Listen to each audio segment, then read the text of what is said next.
Donc, comme je vous l'ai dit, j'avais à cœur d'explorer avec vous le terrain compliqué de la foi et du doute.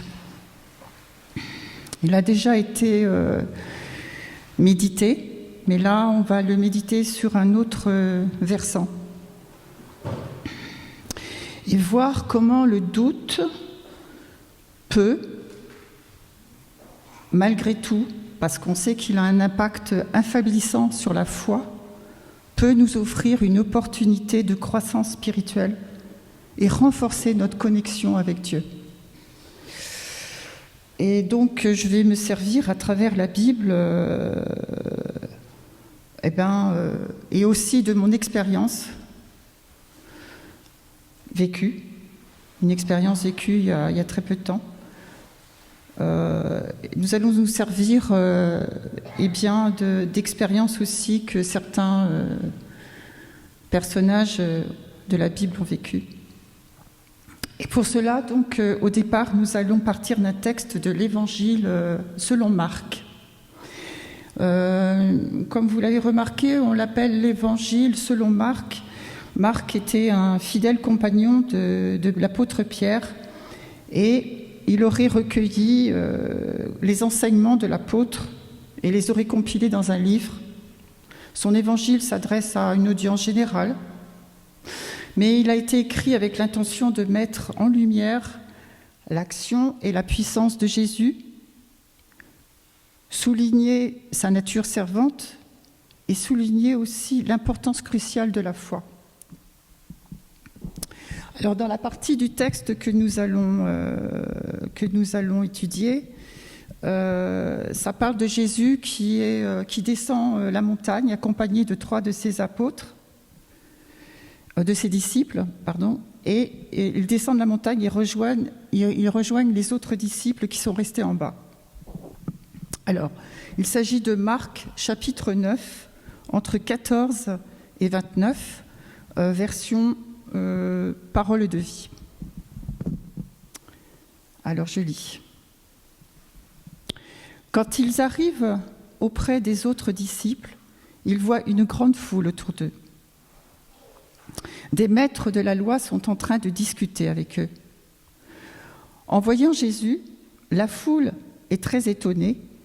Tout de suite, les gens courent vers lui pour le saluer. Jésus demande à ses disciples: de quoi est-ce que vous discutez avec eux ? Quelqu'un dans la foule lui répond: Maître, je t'ai amené mon fils. Il a en lui un esprit mauvais qui l'empêche de parler. Cet esprit peut le prendre n'importe où. Alors il le jette par terre. L'enfant a de la salive qui sort de sa bouche. Il grince des dents et son corps devient raide. J'ai demandé à tes disciples de chasser cet esprit mauvais, mais ils n'ont pas eu la force de le faire. Jésus leur dit: vous, les gens d'aujourd'hui, vous n'avez pas la foi. Je vais rester avec vous combien de temps encore ? Je vais vous supporter combien de temps encore ? Amenez-moi l'enfant. On lui amène l'enfant. Quand l'esprit mauvais voit Jésus, aussitôt il secoue l'enfant avec force. Celui-ci tombe, il se roule par terre et de la salive sort de sa bouche. Jésus demande au Père: cela lui arrive depuis quand ?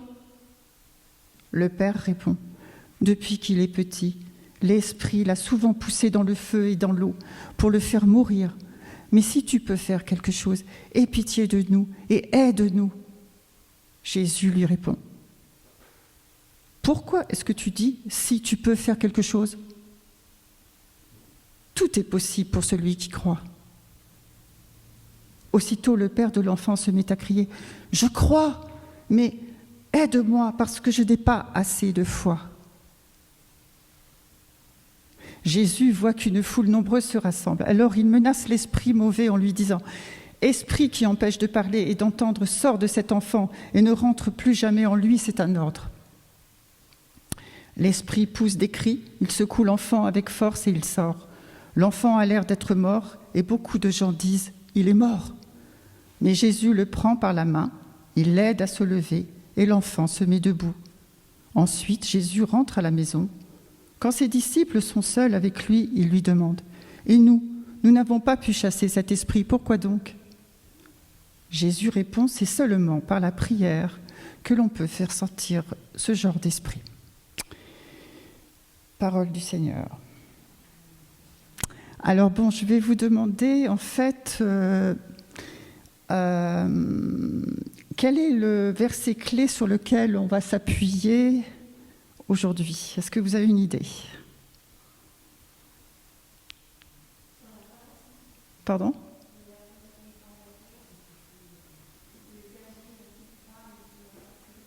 Oui, donc c'est le verset... Quel est le verset ? C'est le verset, donc, c'est surtout quand le Père crie « Je crois », mais aide-moi parce que je n'ai pas assez de foi. On va s'appuyer là-dessus. Alors, comme je vous l'ai dit, ce cheminement de foi qui consiste à naviguer comme ça, à travers le doute pour finalement arriver à dépasser cette incrédulité et renforcer la foi avec Jésus. Alors, le doute... Qu'est-ce que c'est le doute ?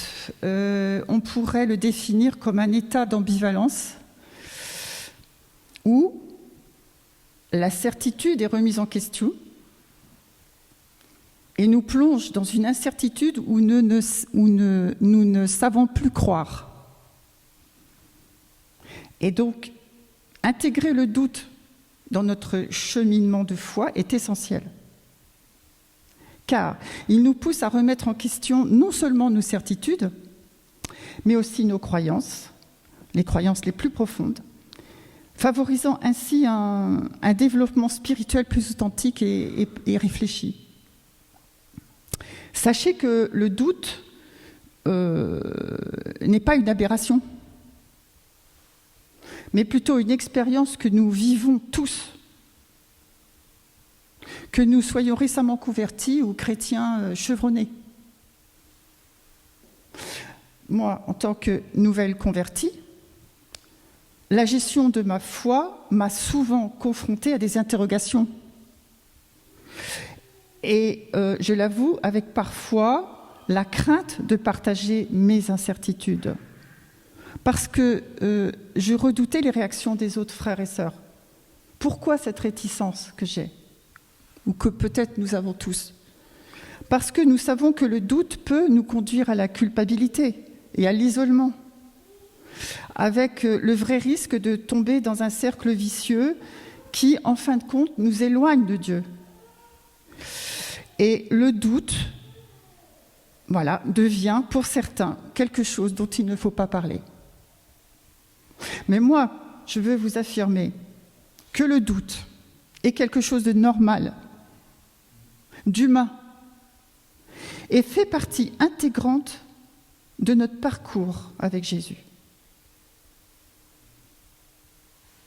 Alors nous allons explorer la Bible pour découvrir des figures clés, telles que Abraham, Moïse, Thomas, et j'ai également choisi Pierre, pour constater que ces figures bibliques majeures ont toutes traversé des périodes de doute. Donc, ça va s'articuler en 3 parties. La première, ça sera l'aspect humain du doute dans la Bible, le cheminement de la foi à travers le doute, et en dernier, ça sera l'intervention de Jésus et la transformation du doute. Donc, première partie, l'aspect humain du doute dans la Bible. Eh bien, donc, comme je vous l'ai dit, on va se servir de quelques exemples qui montrent que le doute est propre à la nature humaine. Et je vais commencer par l'histoire de Thomas. Vous connaissez tous l'histoire de Thomas, on le retrouve dans Jean, chapitre 20. On sait qu'au départ, Thomas a été incrédule face à la résurrection de Jésus. Thomas va exprimer le besoin d'avoir des preuves tangibles, vérifiables. Car le jour où Jésus, après sa mort, apparaît aux disciples, Thomas est absent. Et alors que les autres disciples lui disent « Nous avons vu le Seigneur », eh bien, l'esprit rationnel de Thomas ne peut y croire. Et va jusqu'à exprimer ses conditions pour croire à la résurrection de Jésus. Et il ne croira que si, de ses propres yeux, il voit les marques des clous dans les mains de Jésus. Il dira, si je ne vois pas dans mes mains l'empreinte des clous, si je ne mets mon doigt dans l'empreinte des clous, et si je ne mets ma main dans son côté, je ne croirai pas. Alors, si un pharisien avait posé les conditions de Thomas, il n'aurait pas obtenu du Seigneur rien. Mais parce que Thomas est un disciple fidèle et éprouvé, eh bien, Jésus répondra favorablement à sa question, à son exigence. Il lui accordera ce qu'il demande. Jésus va inviter Thomas, il va réapparaître, il fera une nouvelle apparition et il va inviter Thomas à avancer son doigt et à montrer ses blessures. Et ces gestes concrets vont dissiper l'incrédulité de Thomas et le confronter à la réalité de la résurrection. Thomas, à ce moment-là, va laisser éclater sa foi et va s'écrier « Mon Seigneur et mon Dieu ». Je voulais dire que Jésus, dans sa compassion, comprend nos doutes, il connaît nos luttes, il ne condamne pas et répond favorablement à la demande de Thomas. Je vais vous parler aussi de Moïse, qui est choisi par Dieu pour libérer les Israélites de l'esclavage en Égypte. Lui aussi traverse des moments de doute, notamment lors de son dialogue avec Dieu devant le buisson ardent. On le retrouve dans l'Exode, chapitre 3, tout le chapitre. Moïse va exprimer ses préoccupations quant à sa capacité à accomplir la mission que lui demande Dieu. Il va se déclarer incapable d'aller devant le Pharaon et de libérer les Israélites. Il va argumenter auprès de Dieu sur son manque d'éloquence, sur sa timidité. À un moment même, il va implorer Dieu d'envoyer quelqu'un d'autre à sa place. Il dira « Je t'en supplie, Seigneur, envoie quelqu'un d'autre. Je t'en supplie, Seigneur, envoie quelqu'un d'autre. » Eh bien, il me semble que ces hésitations résonnent avec nos propres questionnements sur notre confiance en nos capacités et en notre légitimité.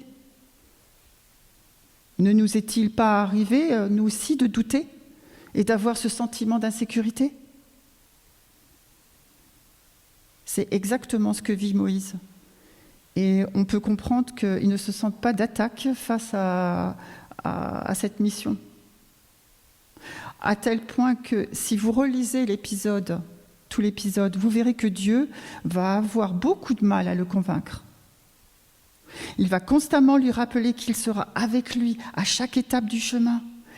Il va aussi en plus lui donner la capacité d'accomplir des miracles, tels que la transformation du bâton en serpent,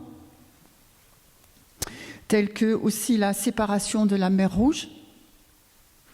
Alors, grâce à ces événements miraculeux, au fur et à mesure, Moïse finit par apprendre à faire confiance à la puissance et à la capacité de Dieu.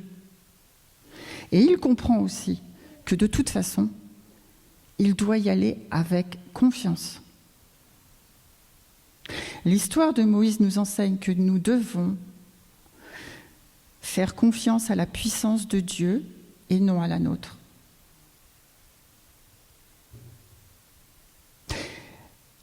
Je passe à la deuxième partie sur le doute dans le cheminement de la foi. Ne vous est-il pas arrivé à vous aussi de traverser, vous savez, ces périodes de doute où vous vous posez plein de questions, tout en ayant une confiance totale en Dieu. Eh bien, moi, je vais parler de mon témoignage. J'ai personnellement ressenti intensément cette dualité récemment de mon hospitalisation en début de mois dernier. Comme certains le savent, j'ai été hospitalisée pour une infection au poumon, une pneumonie, où ma lutte pour respirer était au cœur de tout, avec des sensations de brûlure à chaque inspiration. Et tous ces moments ont été marqués par le doute intense, où je me questionnais profondément, où j'ai perçu ma fragilité qui était vraiment palpable, et où ma confiance en Dieu a été mise à l'épreuve. Oscillant comme ça, entre y arriver ou pas. Et il m'est arrivé, mais intérieurement, de crier à ce moment-là à Dieu, oui, mais Dieu, attends, je suis là avec toi, je sais que tu es avec moi, mais Seigneur, je veux te garder, mais viens au secours, viens à mon secours, parce que viens à mon secours de peu de foi. Je l'ai vraiment crié. Et ceci m'identifie à ce Père que l'on a vu dans le texte de Marc, qui crie à Jésus, reconnaissant son manque de foi alors qu'il croit.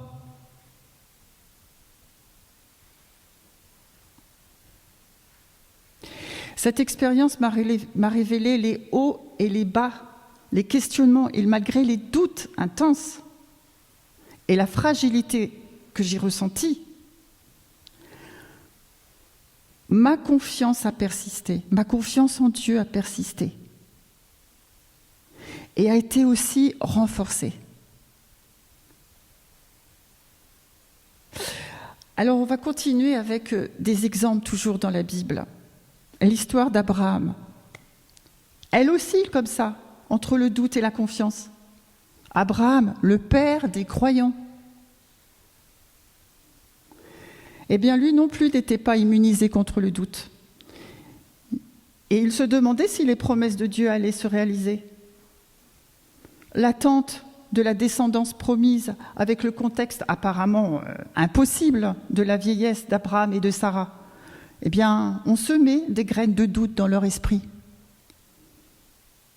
Mais au lieu que ce soit un obstacle, le doute a été un moyen par lequel la foi d'Abraham a évolué, lui apportant une compréhension plus profonde de la fidélité de Dieu. Et il y a ce moment clé avec le récit du sacrifice d'Isaac. Mettez-vous à la place d'Abraham, confronté à la demande déchirante de Dieu de sacrifier son propre enfant. Une épreuve intense qui aurait pu faire chanceler la foi d'Abraham, mais qui souligne une foi vraiment inébranlable, même dans des circonstances contradictoires. L'histoire d'Abraham enseigne vraiment que la foi n'est pas un chemin tout tracé, dépourvu de doutes, et que cela peut être une étape vers une foi plus profonde et plus affermie. Alors, en dernier lieu, l'intervention de Jésus et la transformation de la nature du doute. Comment Jésus peut être une transformation puissante au cœur du doute ? Dans notre vie actuelle, nous sommes confrontés à un monde marqué par l'incertitude, les guerres, les défis économiques. Et lorsque nous faisons face à toutes ces tempêtes de la vie contemporaine, le doute peut surgir et remettre en question notre parcours, nos choix, notre foi. Alors que cette foi, notre foi, ne demande qu'à persister. Je trouve que le parallèle avec Pierre marchant sur l'eau, avec Jésus, ça vous le retrouvez dans Matthieu, chapitre 14, est une illustration de ce que nous pouvons vivre. Nous, parmi les vagues d'incertitude qui ébranlent notre stabilité, Pierre, lui aussi, pris dans cette agitation, mais rempli d'étonnement quand il voit Jésus marcher sur l'eau, prend une décision courageuse en voulant rejoindre Jésus sur les eaux agitées. Cependant, le doute va surgir. Rapidement même, les éléments tumultueux vont à lui aussi menacer sa stabilité intérieure.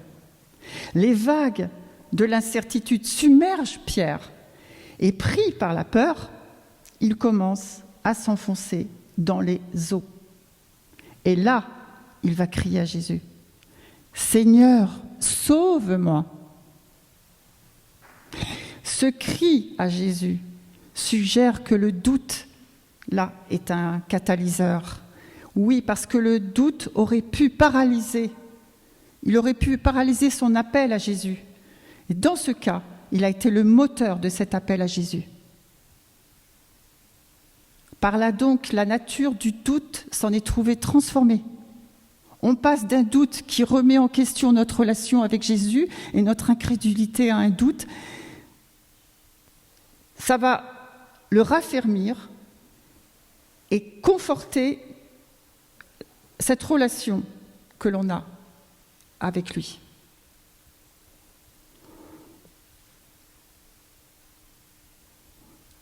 On peut aussi ajouter ici dans cet exemple que la main tendue de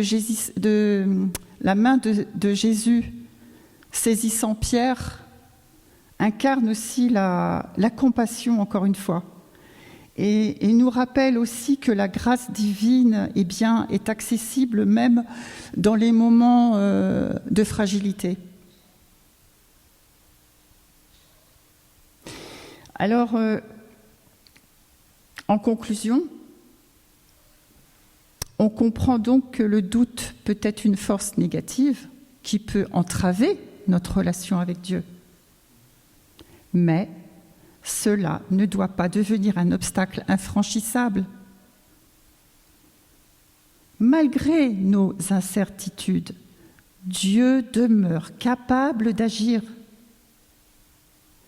Et nos doutes ne limitent pas sa puissance. Oui, le doute peut fragiliser la foi, mais il a aussi la capacité paradoxale de la fortifier. En effet, lorsque le doute s'installe, cela devient une opportunité de plonger plus profondément dans notre relation avec Dieu, de rechercher des réponses, d'approfondir notre compréhension de la foi et à solidifier notre confiance en Dieu. Tous les exemples dont nous avons parlé démontrent que le doute peut être surmonté et la foi peut émerger renforcée. Comment pouvons-nous, nous aussi, avoir cette assurance et cette espérance ? Eh bien, en nous tournant vers la prière et en demandant l'aide à Dieu. Ces promesses sont dignes de confiance et solides. Elles ne reposent pas sur nos capacités, mais sur la fiabilité inébranlable de Jésus. Jésus agit dans nos vies, offrant ses enseignements, sa présence. En cultivant une relation personnelle avec lui, nos doutes se transforment en une foi renouvelée et éclairée et nous invitent à méditer sur son amour infini. Alors prions.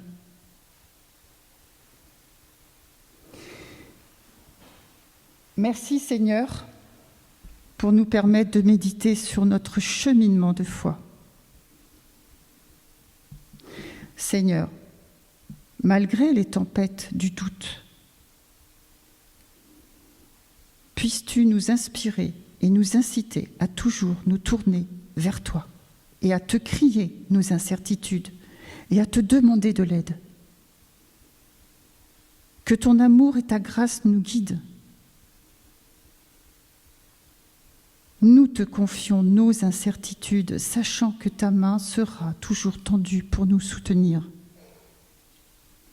Que notre foi persiste par toi et soit un témoignage de ta puissance dans nos vies. Au nom de Jésus. Amen.